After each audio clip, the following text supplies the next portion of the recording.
The Aqua Claudia aqueduct has delivered water to Rome for 19 centuries. The average American water main lasts 30 years before it bursts. Same function, different philosophy, and the difference is killing us. Here's what nobody tells you about infrastructure. The Romans didn't build better because they were smarter. They built better because they understood something we've deliberately forgotten. The real cost of anything isn't what you pay today, it's what you pay forever. Let me show you what I mean. When Rome built a road, they started with foundations 3 feet deep. Massive stones, carefully fitted, creating a base that would never shift. Then layers of gravel and cement. Then paving stones so heavy it took 8 men to move one. The construction cost was astronomical. A single mile of Roman road cost the equivalent of $5 million in today's money. And it took years to build modern highways. We lay down asphalt in a few weeks. Cost per mile? Maybe $2 million.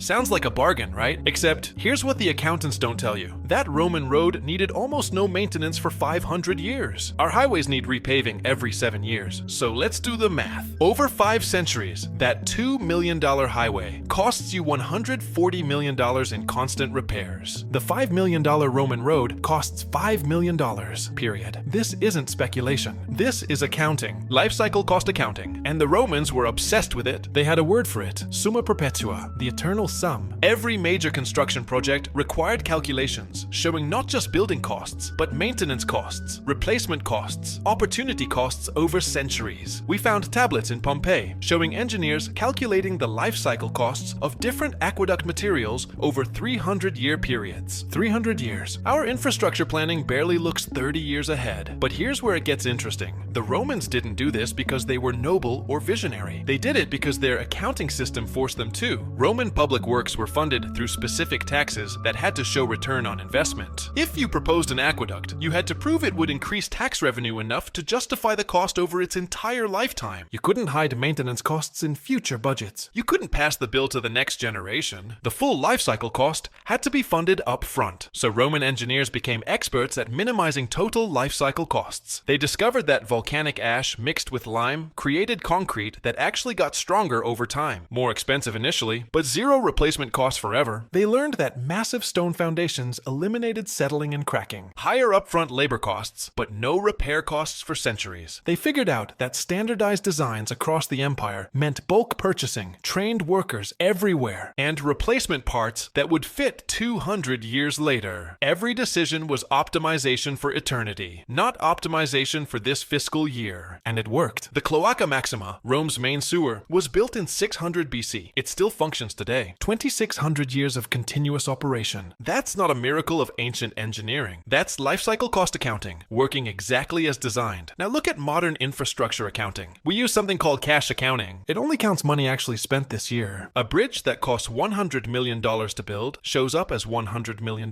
in 1 year's budget. A bridge that costs $50 million to build, but $20 million every decade to maintain, that shows up as $50 million. The maintenance disappears into future budgets. Future politicians' problems. So obviously we build the $50 million bridge, and we rebuild it, and rebuild it, and rebuild it forever. This isn't stupidity. This is rational behavior inside an insane system. Politicians who propose spending $200 million on a bridge that lasts 300 years lose elections to politicians who spend $100 million on a bridge that lasts 50 years. The voters see the price tag today. They don't see the invoice their grandchildren will pay. The incentive structure guarantees short-term thinking, but it gets worse. Modern accounting treats infrastructure as an expense, not an asset. When Rome built an aqueduct, it appeared on the books as an asset that increased imperial wealth, like buying property. When America builds an aqueduct, it appears as an expense that decreases government funds, like buying groceries. This isn't semantics. It's a completely different framework for thinking about public works. In Rome's system, infrastructure made the empire richer. In ours, infrastructure makes the government poorer. Is it any wonder we underinvest? The consequences are catastrophic. The American Society of Civil Engineers estimates we need $4.5 trillion over the next decade just to bring our infrastructure up to adequate condition. Not excellent, adequate. That's money we're spending because we didn't spend enough 50 years ago. We're paying the bill for our grandparents' cash accounting, and we're creating an even bigger bill for our grandchildren by continuing the same system. Here's the part that should terrify you. We actually know how to fix this. It's called capital budgeting or life cycle cost analysis. Businesses use it all the time. When a company decides between 2 factories, they calculate net present value over the expected lifetime. They account for maintenance, repairs, energy costs, replacement costs. They optimize for total cost of ownership, not per purchase price. We know how to do this. We choose not to. Why? Because lifecycle cost accounting reveals uncomfortable truths. It shows that our infrastructure is drastically underbuilt. It shows that cheap construction today creates massive costs tomorrow. It shows that decades of underinvestment have created a debt we can't afford to repay. Politicians don't want reports saying we need to triple infrastructure spending, so we keep using accounting methods that hide the real costs until bridges start collapsing. The Romans faced the same temptation. During the 3rd century crisis, emperors started cutting infrastructure budgets. They switched to cheaper construction. They deferred maintenance. For a few decades, it worked great. The budget looked balanced. There was money for wars and palaces. Then the aqueducts started failing. Roads became impassable. Trade collapsed. Tax revenue crashed. And the empire entered a death spiral it never escaped. The infrastructure decline didn't cause the fall of Rome, but it made recovery impossible. We're running the same experiment, except this time we have the historical data. We know exactly how this ends. We're choosing it anyway, but here's what gives me hope. The Romans themselves almost made this mistake. In 312 BC, they were building aqueducts the cheap way. Quick construction, minimal foundations, good enough for now. Then a censor named Appius Claudius proposed something radical. Spend 10 times more. Build it so well it never needs replacement. Build it like it will last forever. The Senate nearly rejected it as wasteful, but Appius made them calculate the life cycle costs. He showed that the expensive aqueduct would be cheaper than the cheap one over 2 centuries. He got his funding. That aqueduct, the Aqua Appia, served Rome for over 600 years. It's still partially functional today. Appius changed Roman infrastructure policy forever with one spreadsheet. We need that spreadsheet today. Not the technology, the will to look at the real numbers, the courage to tell voters that the cheap option is a trap, the political system that rewards building for centuries instead of building for elections. Because here's the truth. We can build like Rome. We have better materials, better tools, better engineering knowledge. What we don't have is better accounting. And until we fix our accounting, we'll keep building disposable infrastructure at permanent structure prices. The Romans built the Pantheon's dome in 126 AD. It's still the largest unreinforced concrete dome in the world. We can't build that today, not because we lack the engineering, because we lack the life cycle cost framework that would justify it. Our accounting says it's too expensive. Their accounting said it was the only rational choice. That's not ancient history. That's a mirror. And what it shows us isn't pretty. But it's not too late. The knowledge isn't lost. The mathematics are simple. The examples are standing in Rome right now, still working after 2,000 years, still proving that building forever is cheaper than building for now. The question is whether we'll calculate the life cycle costs before our infrastructure calculates them for us. Because right now, bridges are collapsing, water mains are bursting, and the bill for generations of cash accounting is coming due all at once. Every empire that forgot how to count the eternal sum eventually couldn't count at all. Rome remembered just in time. Let's hope we do too.